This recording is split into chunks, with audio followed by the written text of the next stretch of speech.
he told me that all we needed to know was that he was a real history buff. He's a graduate of Maquoketa High School in 1998, and he told me that he's had a special interest in highways ever since he was in high school. Joyce Lansing was his teacher, and he did a special project on highway maps from all over the 50 United States. And this is kind of what got him interested, and he's been interested in Highway 61 ever since then. He's done so much work and research on this project, and I just want to tell him how proud we are. For our guests, we have brown bag lunch here every Tuesday, and we just come and have a sandwich and talk about some aspect of Jackson County history, and we beg people to come and tell their story and what they know about and what they're interested in. And so really grateful to Richard for this program that he's put together for us today. Richard Stimmel.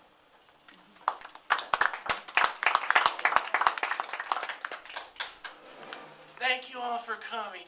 First of all, I'd like to thank my Lord and Savior Jesus Christ, my parents, which are Richard and Earlene Stimmel, Bonnie Mitchell, the curator of the Jackson County Historical Society, Brett Wilkinson of Dubuque County, if you would stand please. Clark Schloes, you all know from here in Jackson County.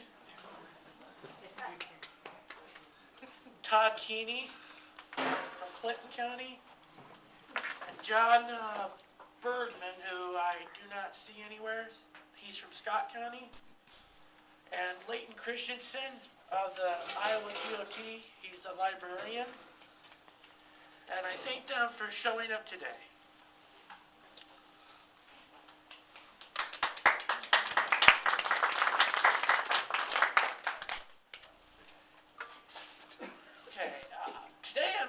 Today I'm going to talk to you about the history of Highway 61.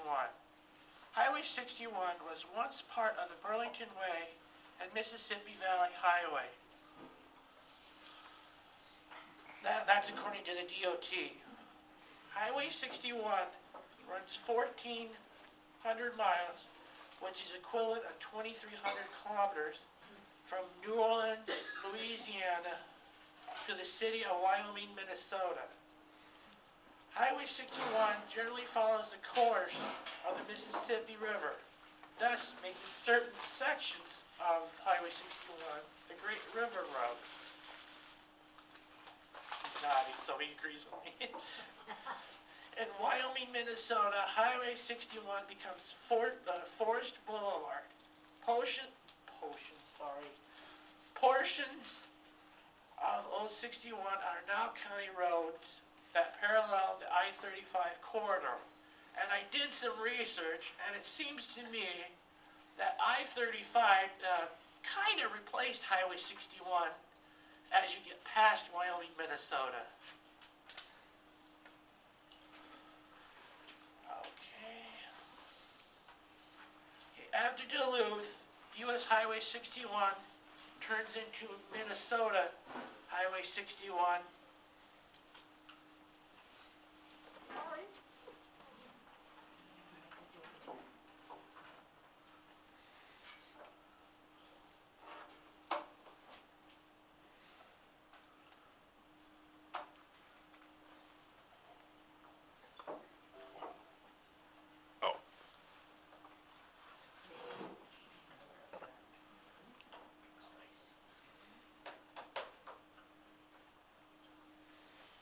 We need Nancy, and she's not here today.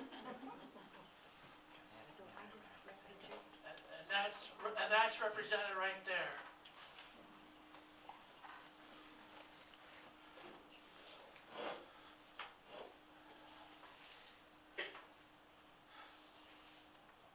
And it's that until you get into Grand Portage, Minnesota. And then it becomes Ontario 61.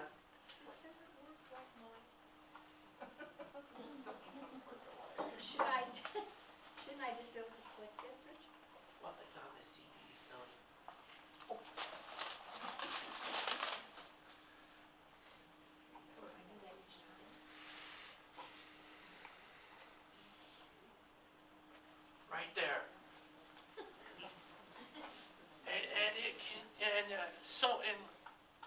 actuality, Highway 61 runs from New Orleans all the way into Thunder Bay, Ontario, Canada, which becomes a 4-lane highway, and then in turn, it turns into the Trans-Canadian Highway.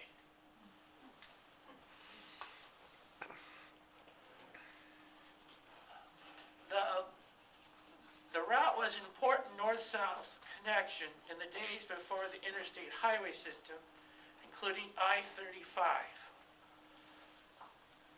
Is there anything you'd like to add, Lee? Okay. Many Southerners traveled along Highway 61 while going to St. Louis, Missouri, and St. Paul, Minnesota. And maybe Leighton can comment on, is it true that certain sections near Wayland, Iowa are considered part of Avenue of the Saints? I believe that's true. Okay, you heard it from him. I better look. Okay. Go ahead. Okay. Now this is an interesting side note, and I did not bring the lyrics to this song because I don't know if any of you have heard of Bob Dylan. He's a native of Duluth. He wrote a song, which is Highway 61 Revisited, and he's got some far-out lyrics in there, so I didn't think I should bring the lyrics or the CD, because in the song he includes interesting events that include World War III. So, like I said, it's a far-out song. I listened to it, and I'm like, wait a minute, is this a program for brown bag lunch? Anyway, there's also another song, but another title, that same song. It was a blues record. It was recorded in 1957 by Sunnyland Slim, and in 1962 by Johnny Young. I couldn't find the lyrics for those songs. Those may be a little bit better, so if anybody has the lyrics from those songs, please let me know or let Bonnie know.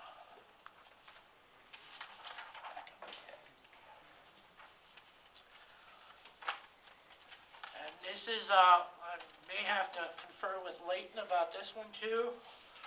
A bypass around DeWitt, which overlapped US 30, was in use starting in November of '75. Subsequent links were completed to Maquoketa in '96, and finally to Dubuque in '99. When the final link was completed, Dubuque had a had a direct 4-lane connection to I-80. In 1983, two multi-lane one-way routes were designated through Davenport, starting at the northern city limits.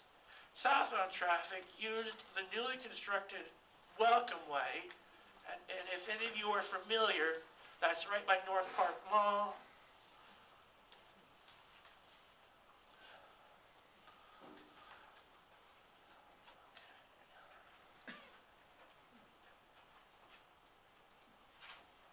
Okay, Welcome Way until it merges with Harrison Street, just north of 35th Street. A 4-lane freeway bypass of Fort Madison was completed and opened to traffic in November of 2011, correct? There are plans to upgrade a 5-mile segment between the Louisa-Muscatine County line near Letts to the south junction of Highway 92 near Grandview to a 4-lane expressway by 2016. Am I correct? That one I'm not sure about. Okay. The remaining segments between Highway 92 and Burlington and between the north end of the Keokuk bypass and the Missouri state line have not been approved yet by the Iowa DOT as of today. And that's why I brought him into. Okay, Bonnie, if you would click on the maps.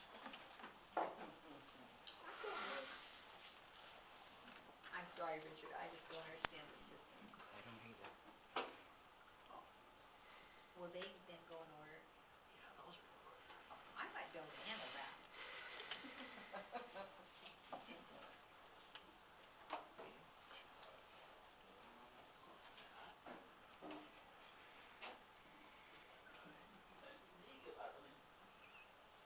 You can see that Richard has done a lot of work on this. Okay, and then if I just push the arrow, it'll go from one to the other, right? It should, buddy. Okay. Oh, I see. Hang on a sec. We're gonna blame this all on Nancy. And she said we could do that, because at the last minute, she's the one that worked with Richard, and at the last minute, she couldn't be here today, so.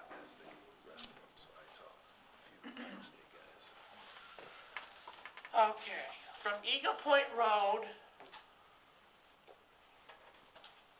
to, lost where was that? From Eagle Point Road near Dickeyville, Highway 61 follows that route. And note that this slide and another slide is not confirmed by the Wisconsin DOT at 61. So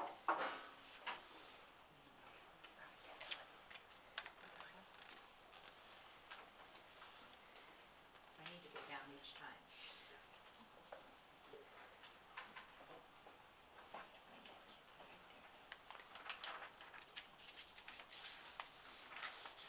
You're right there.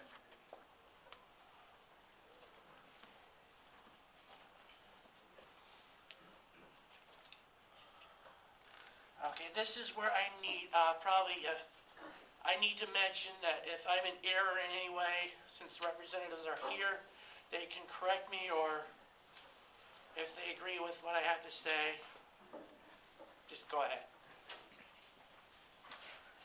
To Locust Street. Oops, sorry. Okay. This is where I'm going to ask Brett Wilkinson from the Dubuque County Engineer's Office if these statements are correct.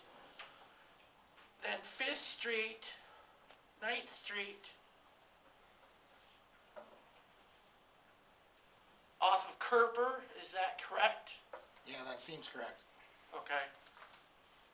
And hang on, I'll show you what I'm talking about. Okay, now let me do this one so I can tell. Okay, so I close it here, right? Yep. All right, and then I go to map 3, right? Yes.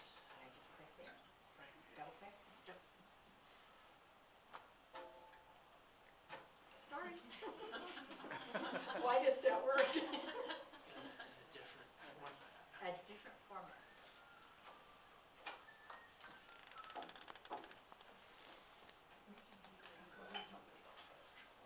Technology, you gotta love it.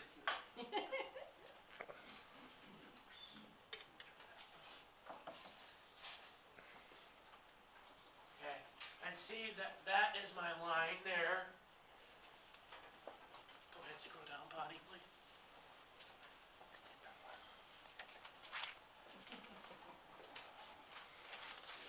Okay. Okay, then you take the on-ramp off of New 61, which is the Rockdale Road. After the Rockdale Road, it turns into Key West Drive, and then go back on to New 61. I'll show you that. I'm afraid to touch it. The main reason those have two different names is because Rockdale Road is a city street and Key West Drive is a county road at this time. Okay. But they were old portions of old Highway 61. See, and that's why they're here.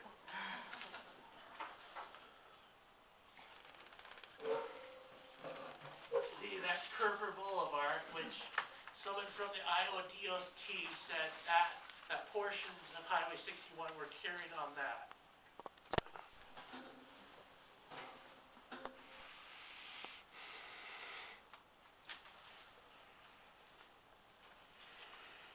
And that's my possibility that I used my God-given brain to figure out.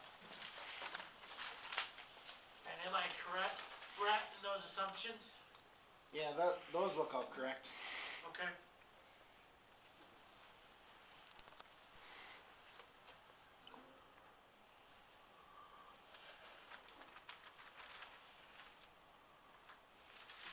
Okay, and there's another connection there.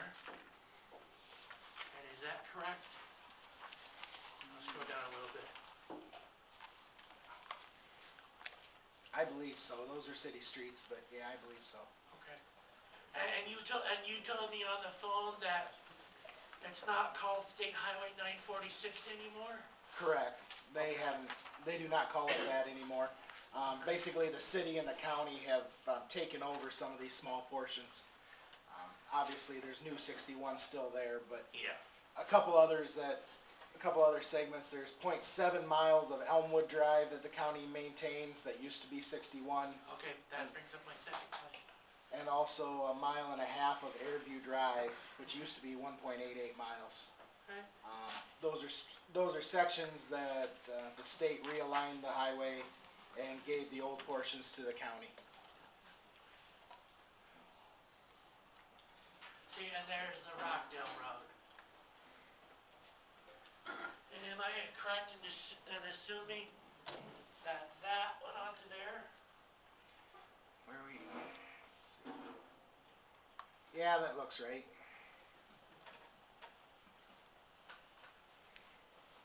See, by the way, is why I invited these experts, because I don't want people going on wild goose chases and getting lost.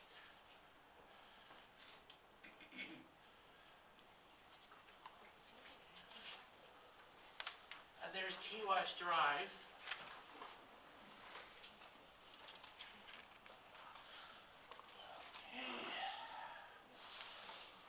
On New Highway 61, Heartland Lane and Schwager Lane are dead-end frontage roads that were Highway 61 prior to 96. I believe so. I didn't have those on my list. Okay.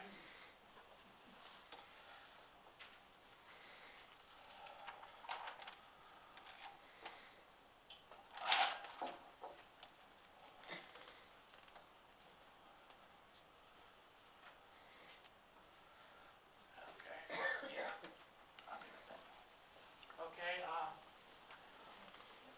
don't have all my notes.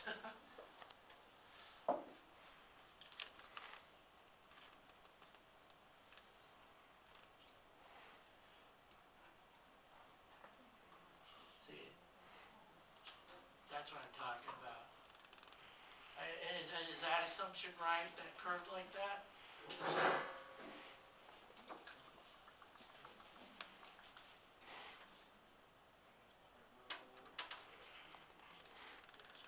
I'd have to check back on old records on that. Yeah. That's not much of a realignment, so that didn't involve the county. Okay. But Do you have any information lately to, No. okay, The part of the problem is once you get into the cities, our records aren't always complete because that's often different municipal, different control. So, and we don't always get those plans in our records. okay.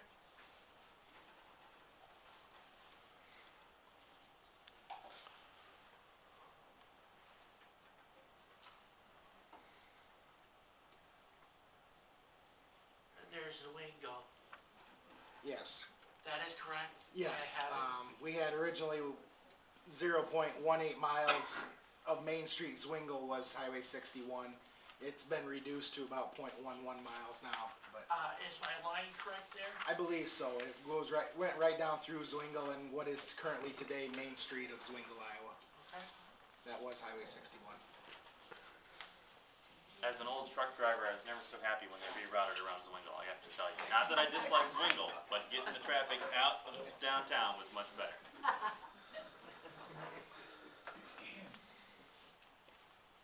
I know these maps say Platteville, but that's not correct.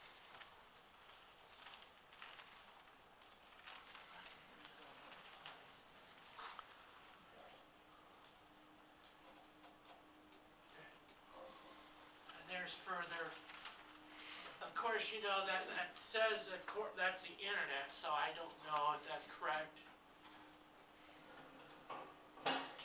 They just did a small realignment there near Higginsport. Okay. That's possible. I'd have to check back on their plans. Like I said, the county wasn't too involved there.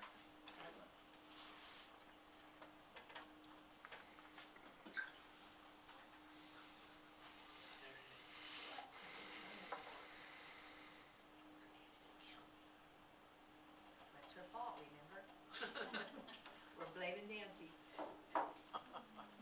Okay, now I'm gonna talk about this section. And Clark, I'm gonna ask for your input.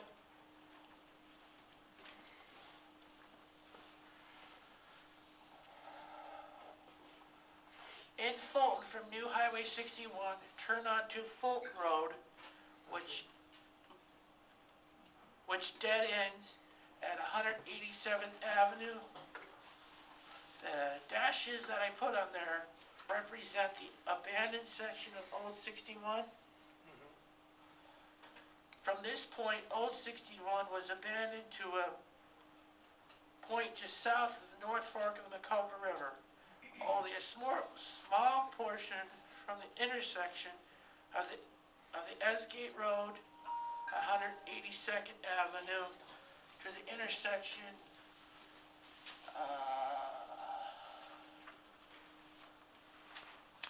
of the Esgate Road to the four-lane New Highway 61.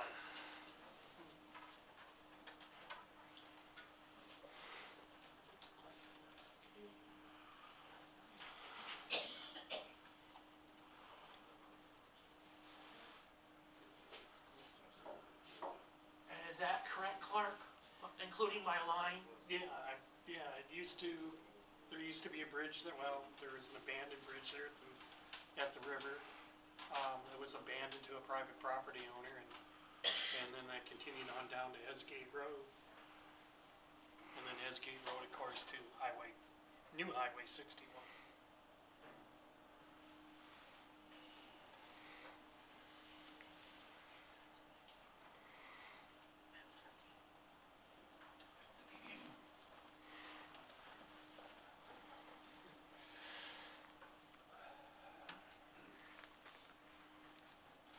Okay, you cross over New 61 and Old 61, AKA the Hurstville Road. Now, there's a little discrepancy in there, cause wasn't, the Hurstville Road straightened to go over that road by the light plant? The bridge is not there anymore? Yeah, the bridge, the new bridge that's there now is downstream of the old bridge. You can still see some piers that were left in there. Basically, you're talking on the other side of the current light plant that's there. There was a deal struck with the city of Macoka. That bridge used to be shared between the city and county. Now the new bridge is totally in the county. The city don't pay. We only had the old bridge. We had something like the way the corporate lines where we had 25% of the bridge and the city had 75%. We used city funds to build that new bridge, and so since they supplied most of the money, we took anything after the new bridge was complete. Okay, and then in I think that, then I'm going to refer to you, Leighton, on this one. Was it designated, that section that Clark described, was that designated as Business Route 946? Because I read that on the internet, it said it was 946. Let me check. You go ahead and I'll check that one out, because I've got a good source for that.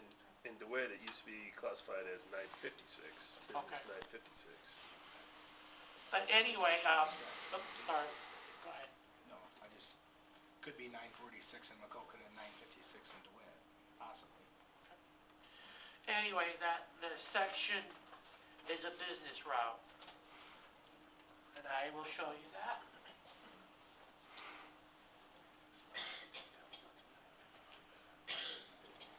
Yep, that's correct.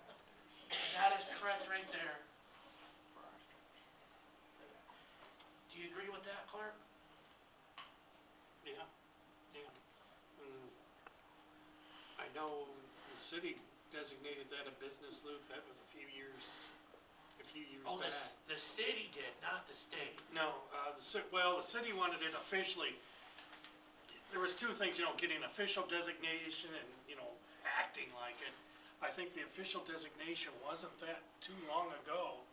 It was during my time here. Too bad Brian Wagner wasn't here. He'd probably be able to give you the exact date that the city asked for an official designation as business 61. Also from Hurstville into the city limits, that now kind of has a designation of Veterans Highway. Yeah. That was done by the Board of Supervisors. And I think Clinton County has that too, Todd. Yep, just north, the segments north, directly north and south of DeWitt are classified, or named by the board as, Veterans Memorial Highway. Same thing in Scott County as well. Okay.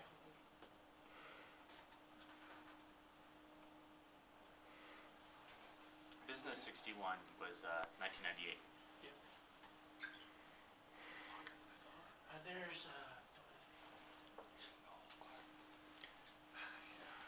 now, is that line correct, Clark or Todd? There's two possible solutions. And I'm gonna ask Dennis on this too, because it involves the drive-in. Oh, the drive-in. Oh, it's been so long since I've been there. So what's the question, Richard? If that's right, my lines, Yeah, that looks pretty close, yeah. Oh, a two-lane old 61 Yeah. in conjunction with four-lane, yeah, that, so which one would be correct, this one or that one? Let's get the one lower in the I can't. I'm sorry.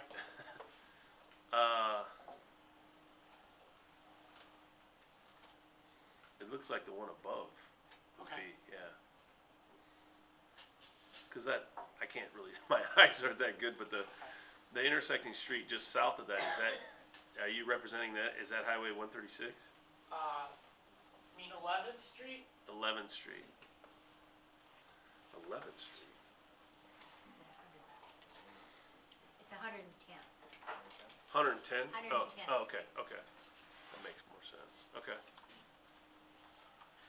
And Clark or Layton, is that true that driveway for Burnett Teal Ford, Dig Equipment and Bridgeport Auto Sales, was that originally Highway 61 before 96?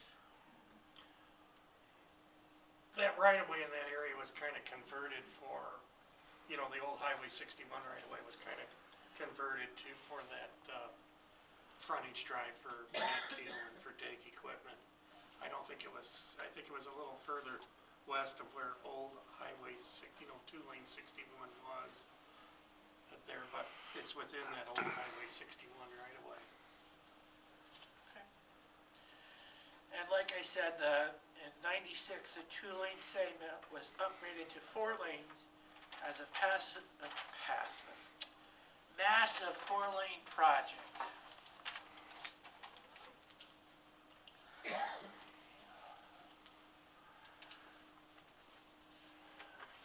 Okay, and I'm gonna go over this again, Todd. When you on our new portion of 61 built in 96, you see a frontage road named 250th Avenue in Brookfield Township.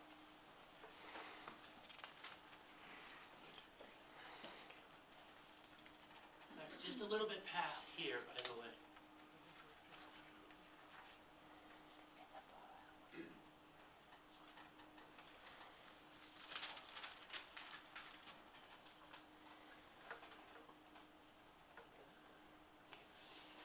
That's 220th Avenue, is that correct? 220th, yeah. Okay.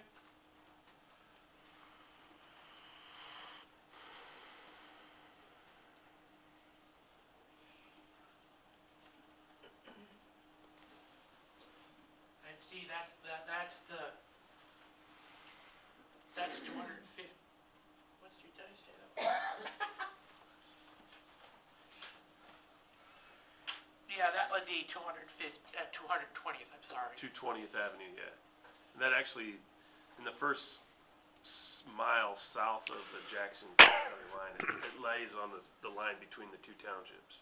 So on the west side is Bloomfield, and on the east side is Brookfield. Okay. And there's also a wildlife refuge there?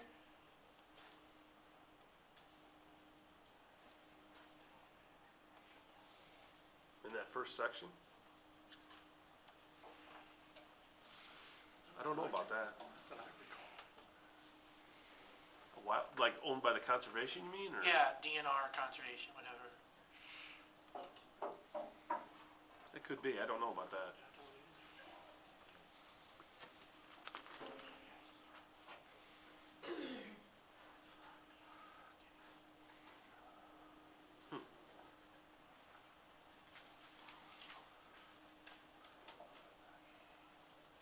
Then turn left onto 250th Avenue, turn right, and you will be back on New 61. You will see sections of Old 61 prior to 96. Okay, I'm gonna stop there and ask my godfather a question. Now, Dennis, is where the road leading to the drive-in, was that originally part of Highway 61, or was that made especially for your drive-in?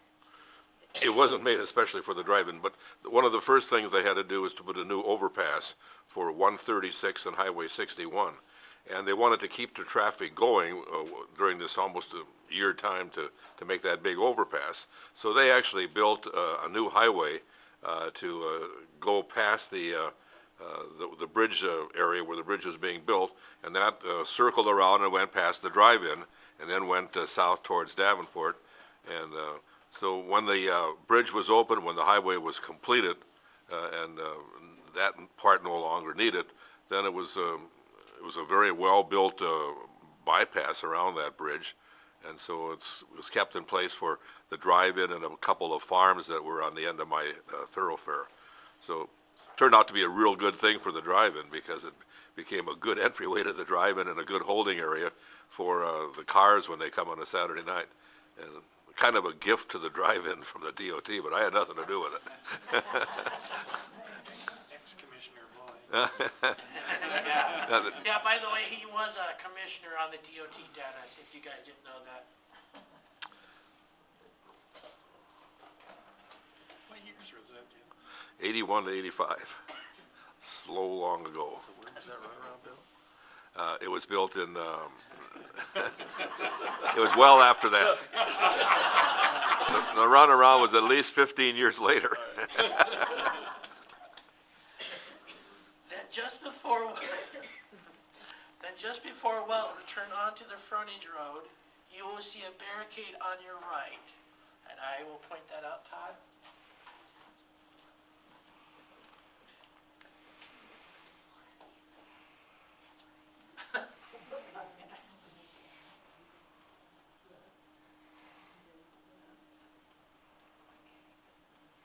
And there's another possibility, Todd. Can you see that? But by the way, that black line is not what the internet said. I put that on there. Okay. And where is this at? West side of 60. That's the, What section are you talking about? I think that's 250th.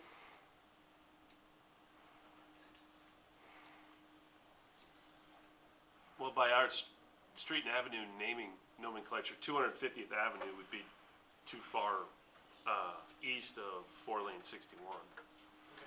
Because 220th Avenue is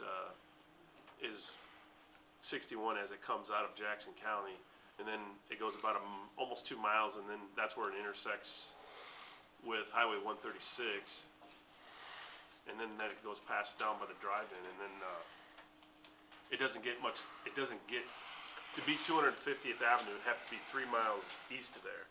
Because every section you go over to the east, it adds basically 10 to the road naming. So 220th, another mile over would be 230th, and then 240th, and then 250th, so. Although when you get like south of DeWitt, it becomes 285th Avenue. So it just depends where you're at, I guess, as you move south through Clinton County. And like I said, never believe everything you see on the internet. Just like that commercial for State Farm, where this lady met this guy. I'm gonna bring up a little joke, where this lady meets this guy off of the internet, and she says, "This is my French motto." Bonjour.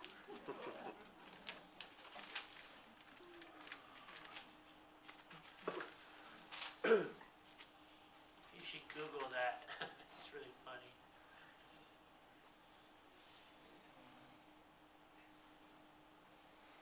That's just repeating.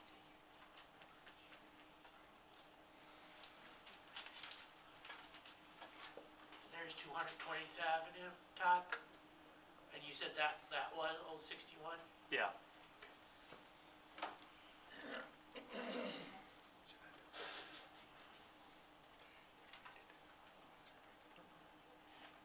That's just another one of my possibilities.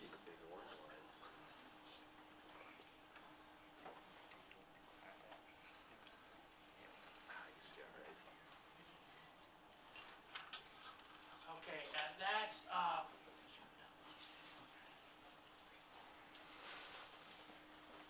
that's in Welton. Or, yeah, Welton. And that's where the barricade on your right, the section past the barricade is a farm road. And this was 61 prior to 96. Private road, yep. Okay, private road. I'll put private.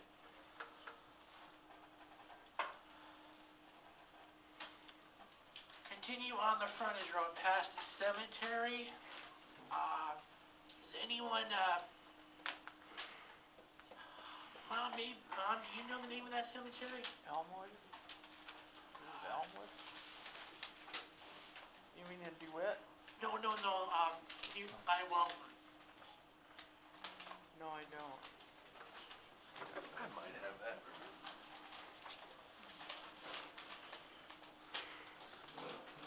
I know which one you're talking about.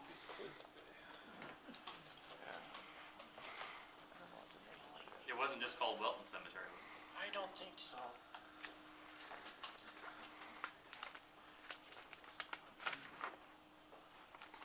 I think that's in DeWitt.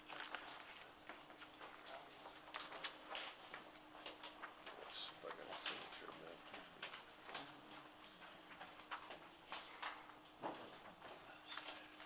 Near which river?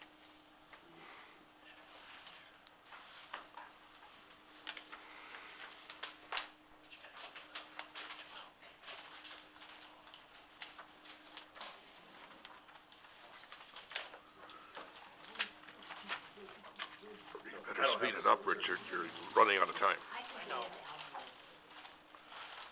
Okay, while he's looking up, I will continue.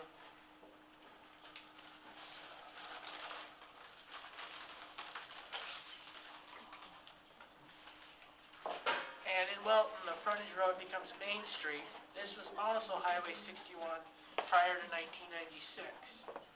It turns into a dead end, and you are forced back onto New 61. Then you will see that when Highway 61 was rebuilt in 96, Old 61 was turned into private drives or frontage roads. This is where Todd can come in too. Until near DeWitt, turn left off of New 61.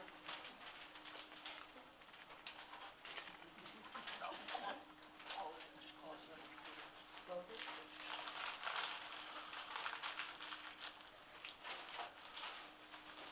Until near DeWitt, turn left off of New 61 onto 218th Street. Then 218th Street becomes 280th Avenue, 234th Avenue, and Elmwood Road, were those Old 61? Yeah. How about the road behind Cunell Implement? The old 61 from there goes on the west side of Cunell going south into DeWitt, yes. But not the road in back of Cunell Implement. On the east side? No, I don't think so. Okay, Northridge Road and Sixth Avenue. And am I correct in assuming that those were Old 61 Where are these at? in DeWitt? Yeah, I'm not for sure about DeWitt, but I do know, there's two versions of this Old 61 in DeWitt. Okay, On the north side of DeWitt, if you go north out of DeWitt, taking what most people call Old 61, there's that alignment, and then there's an older alignment that actually goes past the cemetery, and then you go just to the north side of the cemetery and take a left. I forget the name of what the street it is, but it goes by basically in a residential area. That was the old alignment of Old 61, and then it wrapped around and came back to the existing alignment, because it's actually a curb and gutter. One of the older residences in the area explained, how that road was aligned and when it changed to the current alignment for Old 61. So. okay. And just past DeWitt, it becomes 285th Avenue. And since the Scott County engineer is not here, I will refer to Leighton Christensen. And just past DeWitt, it becomes 285th Avenue. Then in Scott County, Old 61 continues as Scott County Park Road. Also, Brady Street, he's shaking his head, by the way. I'm not. Okay. I remember it well. My family's actually from Macokota and DeWitt and Charlotte, and we used to come up Old 61 quite often to come visit my relatives up in this area and go up past Scott County Park. So I'm agreeing with everything you say from memory, sort of seat of my pants memory, because I always had to ride in the back because I was a child then. So. Okay. And also,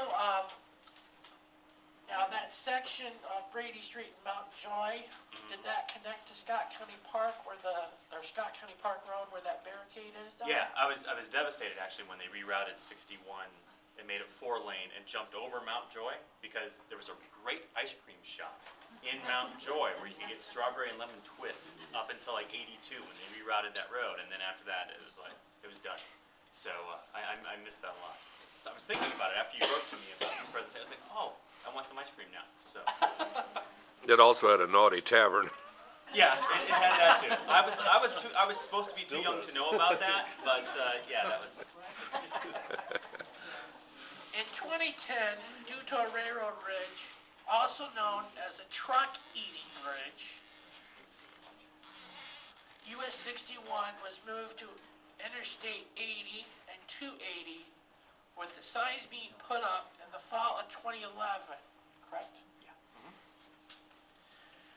The highway through Davenport was redesignated as Business 61. It is also known as Iowa Highway 461. That's correct. And from there, in the city of Davenport, where it meets I-280, then it continues as US 61. Okay, a couple questions for you. I'm going to rely on the board. Do you want it all shut down? Okay, when was a no hints by the officials? I want, and Dennis, you're out of it too. Do any of you know when the original Highway 61 was built? Any guesses? But let's ask the curator. I'm busy shutting down the computer. I'll give you a hint, it was the 20s. In the 20s, okay. 27, 1 year off, Bonnie, 1926. 1926. And also in 96, as I previously stated, the 4-lane section from to DeWitt to Macokota to Dubuque was made in 96. Okay, what year was this bridge built?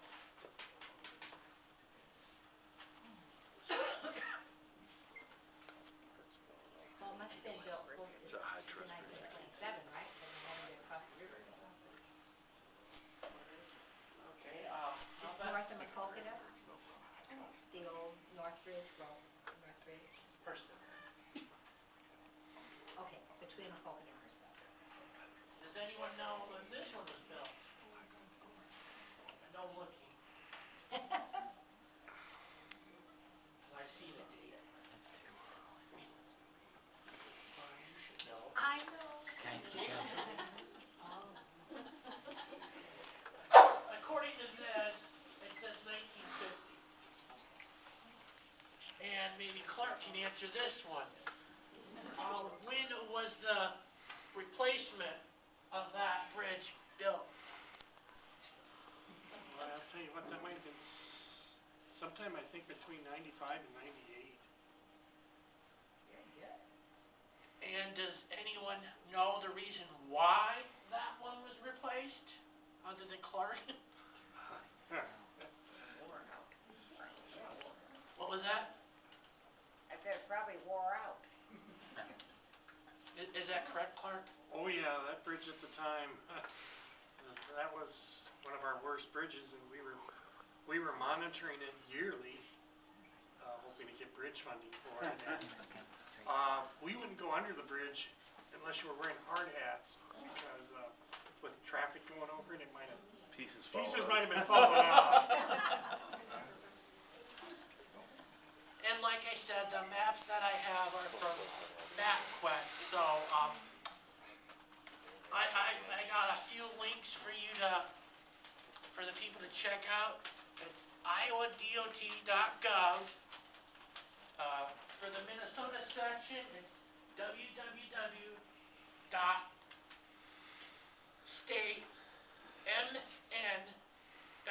www.statemn.us.com.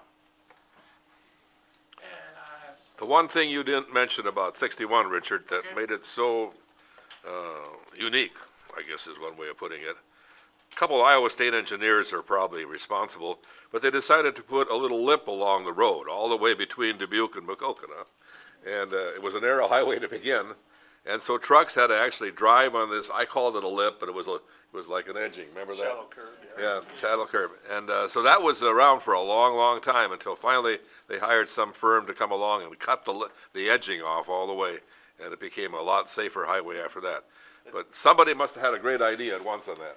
I think back when it was built, that was a common standard, because if you look at Old Highway 30, between like Calmus and Wheatland, there's actually that shallow curve, and those are 18-foot pavements, so typically today pavements are 22 or 24 foot wide.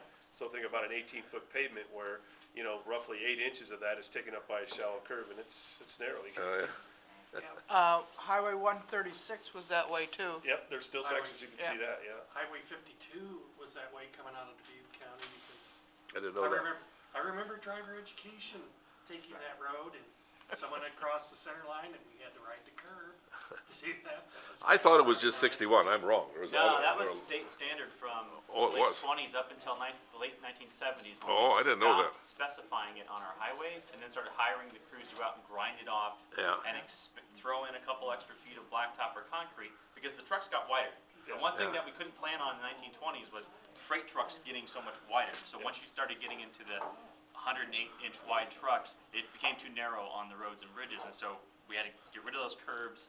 And they were there for drainage and whatnot, and as a little bit of a safety measure so people wouldn't drive off the road. But once the traffic got wider, then you were bouncing off toward other traffic, and we had to grind all those off. And the last of those on the highest volume roads were ground off in the mid-80s. Because there are sections, the section off of Esgate Road still had that curve there. You could see the flumes off the curbs. Yeah, we just filled them in and widened the road. You can see a lot of older sections of roads that were built to that standard where they went along and they actually saw cut that outside edge off and widened it. So, and then since then it's been overlaid. You can see that longitudinal crack that developed right over that joint. Yeah. You can see those. And then the white line came along, which was really a good thing. They never had the white lines. It had been black starting in 1926, so on a dark, rainy night, you wouldn't be able to see it very well. And it wasn't until in the 50s when we started repainting everything yellow Really? and Yeah, white. there's an interesting story when they were building 4-lane 61. This is in Clinton County before Todd's time. Schrader Construction had some bridges there. Jim Schrader was still with us at the time. And apparently the survey crew had misaligned the bridge by a few feet, and he had to tear it out and rebuild it. And Jim calls me up one day venting about it for an hour. There's nothing I could do about it, I just let him vent, but, I heard, yeah, there was 2 piers that had to be redone Oh, or yeah. something, and I remember going, after I was done talking to him, I was going, yes, Jim, you're right, Jim, it's state's fault. And went into my staff, because we were doing a bridge there, and I'm going, this ain't gonna happen to us. And they kinda looked at me and said, well, when we surveyed out, we look back to the tie-in points and forward to the tie-in points. yeah, We make sure that it ties in. that's what, with our surveyors, I always say, once you're done, stand back and look at it, does it make sense? Cause if Yeah. it doesn't make sense, something's wrong, so. Because sometimes, in the modern era with total stations and coordinates, you gotta, sometimes garbage in is garbage out. Yeah. You gotta check once in a while. Can't just rely on technology, it has to make sense in the field, so. Okay. In conclusion, the photos I have up here, some are from Leighton Christensen, the state librarian, or not the state librarian, the state DOT librarian, and some are from my personal collection, or Wikipedia.org. Does anyone have any questions or comments for me or the representatives here? I guess I got one for Leighton, because I don't know. There was a book put out by the DOT a few years back, kinda showing like 100 years of roadways. 1988. Yeah. Thompson's History of Transportation in Iowa Historical Summary. Some great pictures in there of mud roads with boards on them to drive Right. on. I don't know if you have anything that they could go to the DOT website to digitally look at that. That book has been digitized just this year and is up live on the website. If you grab on the back table back there with the state transportation maps, you'll also find a list of links that I've been handing out as I give various lectures around the state. It includes the link to the Thompson book. It includes the link to our Historic Archives digital collection, which has all the old pictures that Clark was mentioning there.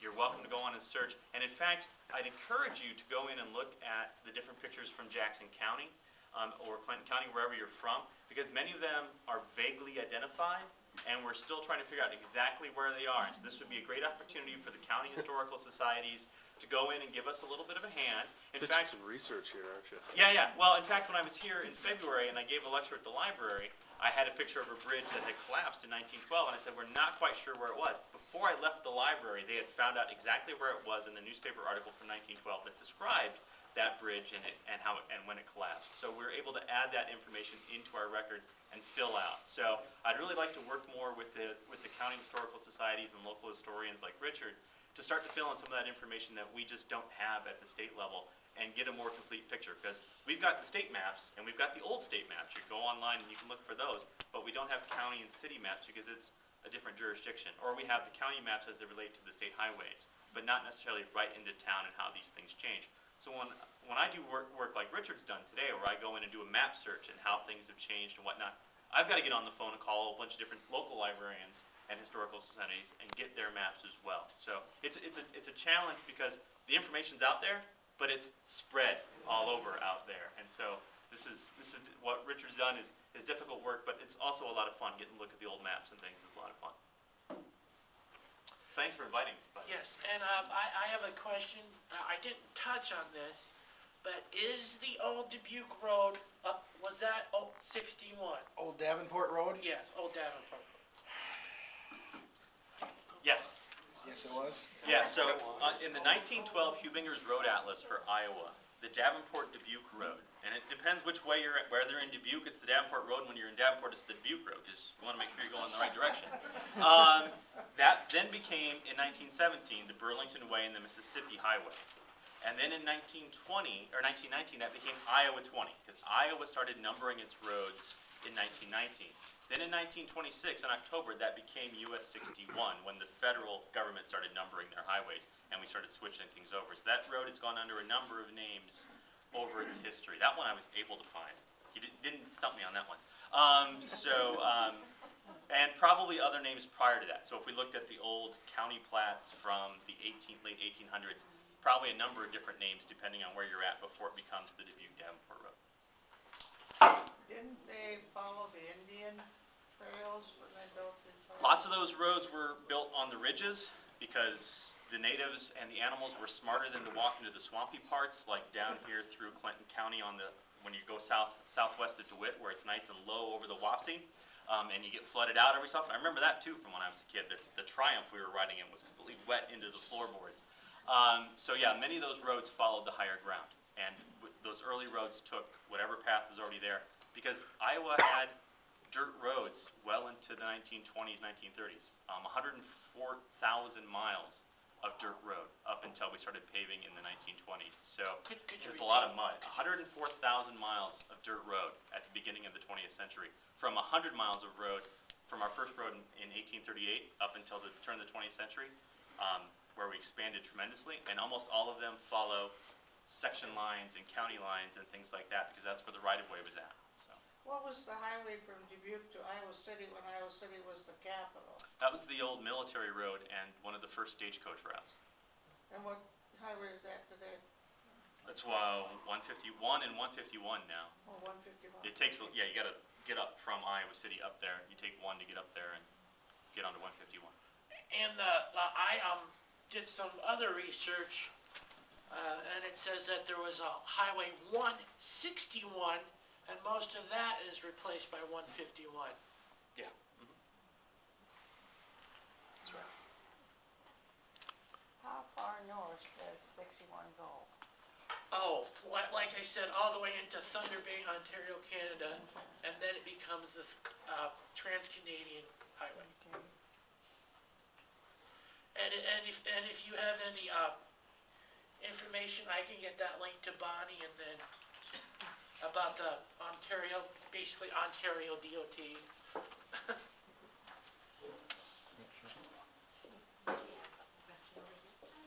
I've been interested in the dryland bridge on Hurstville Road.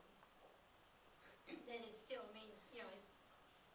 farm, because the river used to be there. Yeah, there was a mill. I've never been able to find when the river changed course in that area. Yeah, there was a mill there because Right, when we that were was taking my out, husband's family, It- and after the river changed course during a flood, I was told, there was they were high and dry.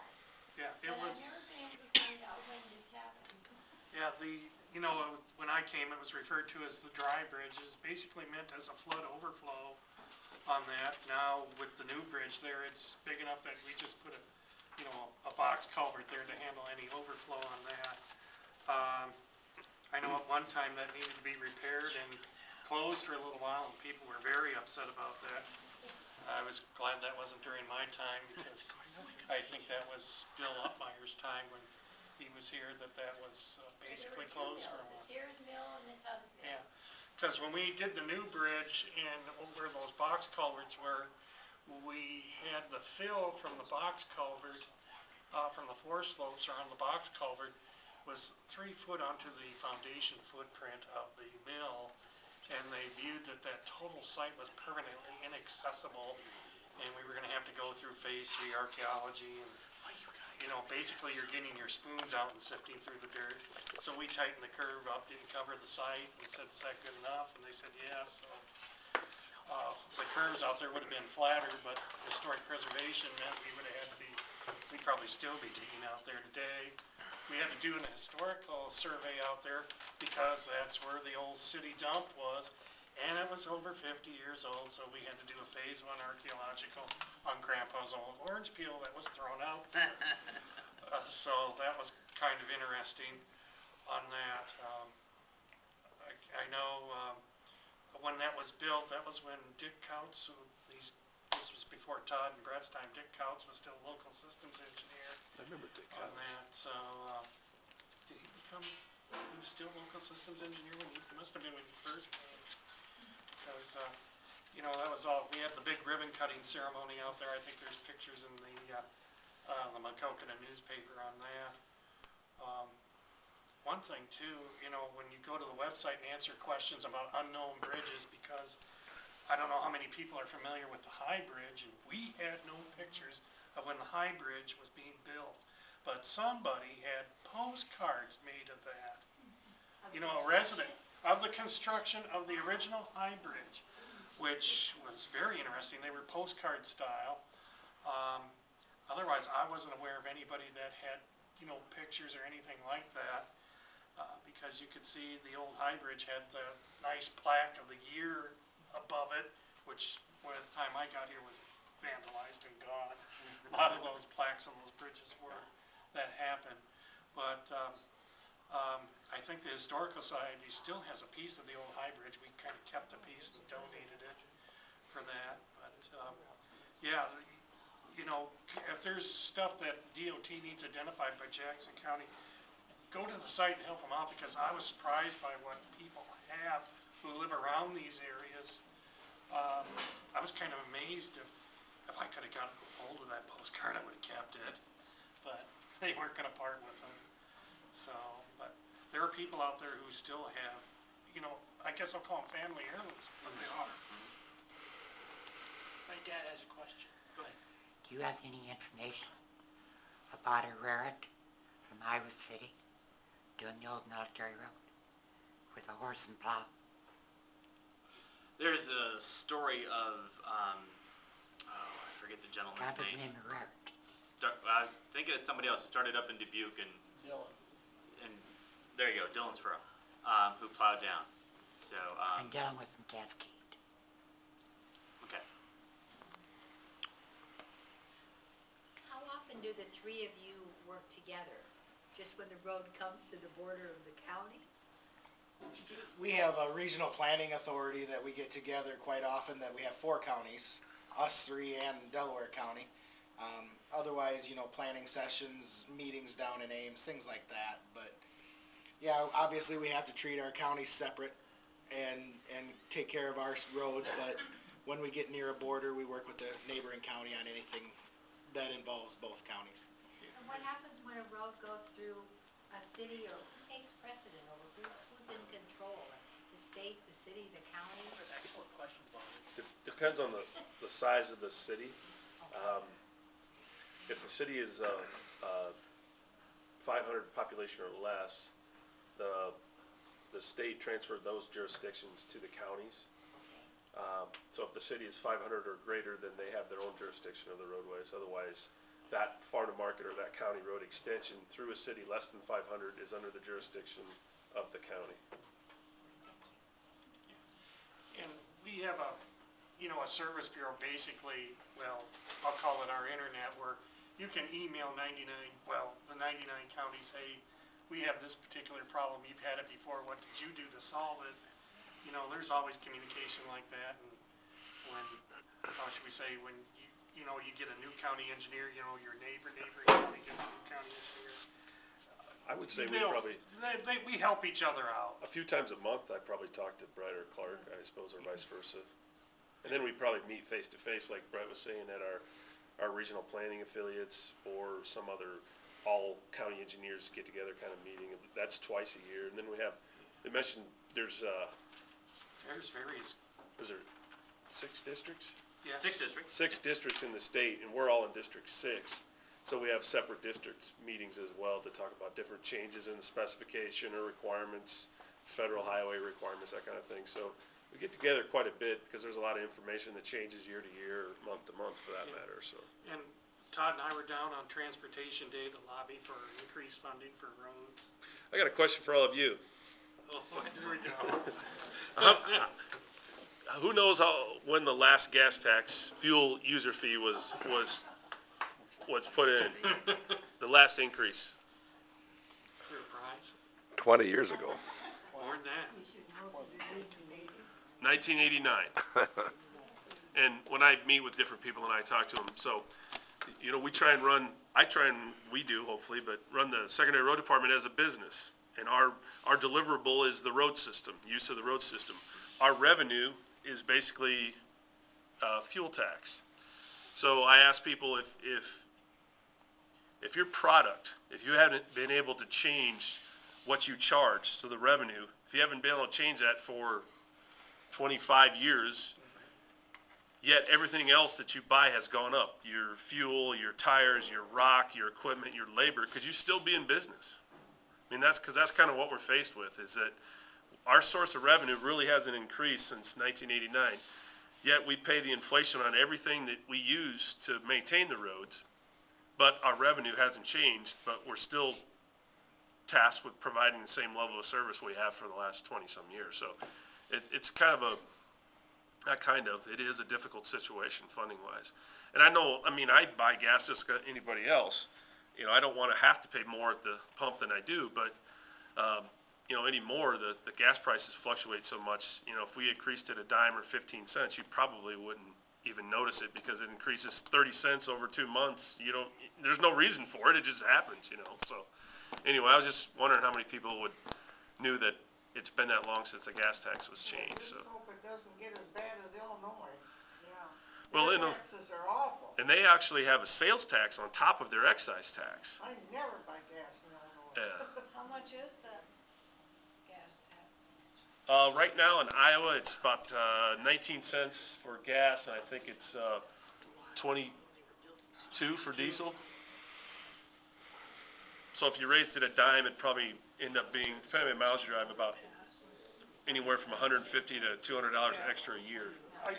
Yeah, I did a thing, you know, if you drive anywhere from 12,000 to 25,000 miles a year, and if you got, how should we say, 15 to 25 miles to the gallon, don't ask me why I did it that one day, I must have been bored at home, and I did a spreadsheet on that, and it cost you anywhere from 92 cents a week to $2.47 a week. Basically, my wife told me I could give up one of the dollar items at McDonald's for a week. Somebody have a question? I was curious, and this might be a dumb question, but I need a smart answer. Where does the increase in the fuel tax come from? Is that state or is that federal? It would be state. What's been proposed is there is a federal fuel tax. That's separate. That is collected and that goes to the federal highway. We don't see a direct allocation. That doesn't benefit you at all? Yeah, it does, but it's not direct. Like, that goes into the federal highway, and then it comes back to the states, and then the DOT sub-allocates in our case, but some states, the local people don't see any of that. Iowa is one of those states that we do see a percentage of the federal tax, but what we're talking about is the state tax, which that's divided up by formula to counties and cities and the DOT. And it's protected, it has to be spent on roads. It's not one of these things that goes into a big pool of money and the state legislators decide where they want to spend it. So it's protected by the Constitution of Iowa. Yeah, that's kind of a common misconception, at least in Jackson County, that they think, you know, the county budget, you know, which includes other departments besides secondary roads, they think it's all county dollars. Well, road money has to be spent on roads. You just can't take road money and spend it in the sheriff's department or spend it on mental health or things of that nature. What is the condition of our bridges, Clark? I didn't realize it was gonna go like that. Is it good, bad, or in between, or? Overall, well, when I first came, we had 66 bridges that were posted.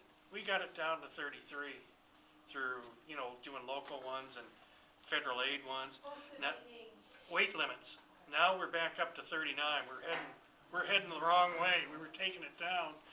We used to do 3 or 4 bridges a year between local and federal aid bridges. Now we're lucky to get them every other year on that.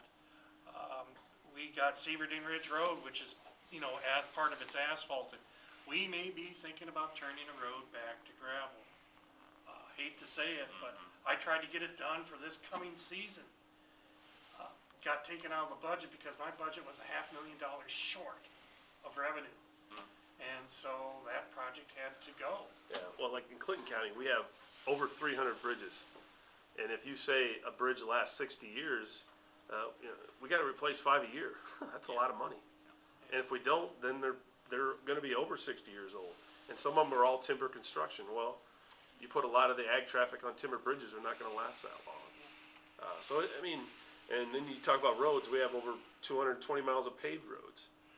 So if a paved road's supposed to last, you know, 20 years, you need to do 10 miles, over 10 miles of resurfacing every year. Well, we don't have the money to come close to that. We're lucky to get 4 or 5 miles done a year. So, I mean, it's A 10 cent I think fuel tax increase was gonna generate about $600,000 to $700,000 just for Clinton County. Probably similar for Jackson and Dubuque. So, I mean, 10 cents means quite a bit of money for each individual county. And to put it into a little bit more perspective than that, Iowa has 24,600 bridges. That's a lot of bridges. Anyone who's 24,600. We're the fifth largest state in bridges in the country. Anybody who thinks Iowa is flat has never been here, and they're wrong. The other thing about that, of those 24,000, 21% of them are rated by the Federal Highway Administration as structurally deficient, which means they need repairs, they need upgrades, that they can't take the full weight that they were originally designed for because they either need repair or replacement. So there's talk not only about letting roads go back to gravel, but do we need this bridge? Which then affects your mobility. If you actually have to eliminate a bridge in a locality, in a county, that means you have to detour and people get upset. And so when we talk about the funding that we've been talking about, and you start to think about over the 100 years that this infrastructure was built to the state that it is now, because the 20th century was about cars. It was about individual transportation by car and freight movement by truck. If we're going to keep that same level of infrastructure, we have to find that funding somewhere, or we have to make the sorts of retrograde motions that we've been talking about, cutting bridges, returning roads to gravel, those sorts of things. And when the DOT lets a road go back to the county or the city, it's not as if that expense just goes away. It gets shifted down to somebody else. That expense is still there. The DOT doesn't let roads go back to the county. They force the county Well, to take roads. I was being gentle. Todd's gonna correct me if I'm wrong, but last December at our county engineers conference, we were listening to a presentation from the director of highways. And he was talking about that maybe counties might have to reduce the size of their system. That kind of woke us up that morning about that. And I went back and just looked at our system. I says, you know what, he didn't say, how would he determine that? Would it be by traffic count? So I started looking at roads that, okay, let's talk at 15 vehicles a day. Let's talk 25 vehicles a day. At 25 vehicles a day, I'd have to give back a third of my local road system. That means that would be given back to the property owners to maintain. So how would you like to get your road back and you maintain it?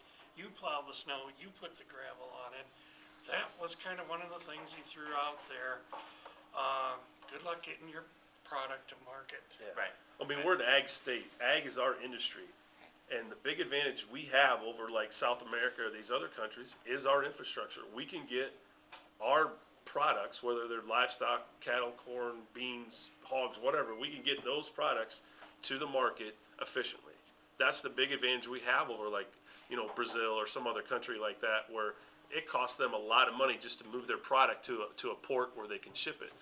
So we do have a big system, but I think, our system's needed because we need this network of roads and bridges to get the product to the next port, whether that's trucking, whether that's shipping or anything. So, like Clark said, it would be very hard to try and close the amount of roads it would take to bridge this funding gap.